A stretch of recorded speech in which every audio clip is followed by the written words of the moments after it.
আসসালামু আলাইকুম রহমতুল্লাহি ওয়া বারাকাতুহু।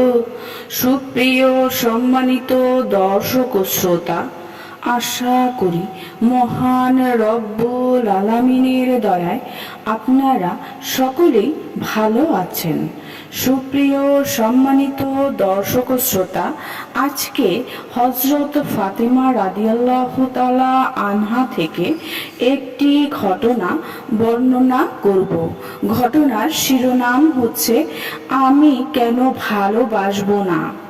সুপ্রিয় সম্মানিত দর্শক ও শ্রোতা, আপনাদের নিকট অনুরোধ থাকবে ঘটনাটি শেষ পর্যন্ত শোনার। হযরত আবু হুরায়রা রাদিয়াল্লাহু আনহুর মুমূর্ষ অবস্থা। মারওয়ান ইবনে হাকাম তাকে দেখতে এসে বলল, যতদিন আপনার সাথে আমার সম্পর্ক ছিল ততদিন কোনো ব্যাপারে আপনার উপর আমার রাগ আসেনি, তবে আপনার একটি বিষয় আমাকে রাগান্বিত করেছে। সেটা হলো, আপনি হাসান ও হুসাইনকে মোহাব্বত করেন, যা আমি পছন্দ করি না।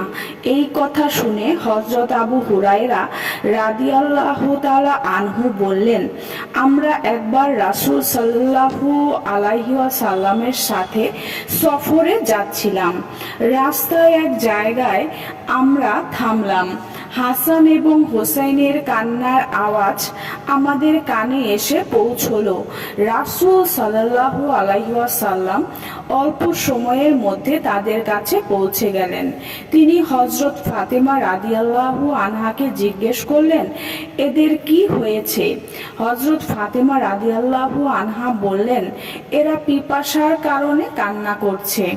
রাসূল সাল্লাল্লাহু আলাইহি ওয়াসাল্লাম একটি পাত্র দেখতে পেলেন, তবে পাত্রটিতে কোনো পানি ছিল না।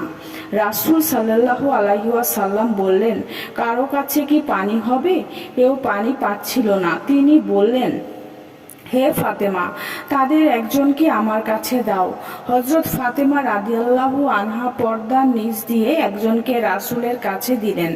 রাসূল সাল্লাল্লাহু আলাইহি ওয়াসাল্লাম বাচ্চাটিকে বুকে লাগালেন, তবুও তার কান্না থামছে না। এবার রাসূল সাল্লাল্লাহু আলাইহি ওয়াসাল্লাম তার জিহ্বা মুবারক বের করে দিলেন। বাচ্চাটি তা চুষতে লাগলো। একসময় তার কান্না থেমে গেল। হযরত আবু হুরায়রা রাদিয়াল্লাহু আনহু বলেন, আমি তার কান্নার আওয়াজ আর শুনতে পেলাম না। দ্বিতীয় বাচ্চাটিও কাঁদছিল। রাসূল সাল্লাল্লাহু আলাইহি ওয়াসাল্লাম হযরত ফাতেমা রাদিয়াল্লাহু আনহার কাছ থেকে তাকে নিলেন, তার সাথে একই আচরণ করলেন।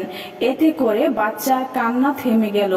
এরপর আমরা রাসূল সাল্লাল্লাহু আলাইহি ওয়াসাল্লামের নির্দেশে পুনরায় যাত্রা শুরু করি। আমরা এদিক ওদিক চলে গিয়েছিলাম। পরবর্তী সময়ে আমরা সবাই রাস্তার মাঝে একত্র হয়েছি। আমি যেহেতু রাসূল সাল্লাল্লাহু আলাইহি ওয়াসাল্লামকে হযরত হাসান এবং হুসাইনের সাথে এমন আচরণ করতে দেখেছি, সেহেতু আমি কেন তাদের ভালোবাসবো না। সুপ্রিয় সম্মানিত দর্শক ও শ্রোতা, আজকের ঘটনাটি এই পর্যন্তই। ঘটনাটি যদি ভালো লেগে থাকে অবশ্যই চ্যানেলটি সাবস্ক্রাইব করবেন, লাইক করবেন, কমেন্ট করবেন এবং বেশি বেশি শেয়ার করে দিবেন। সবাই ভালো থাকবেন। আল্লাহ হাফেজ।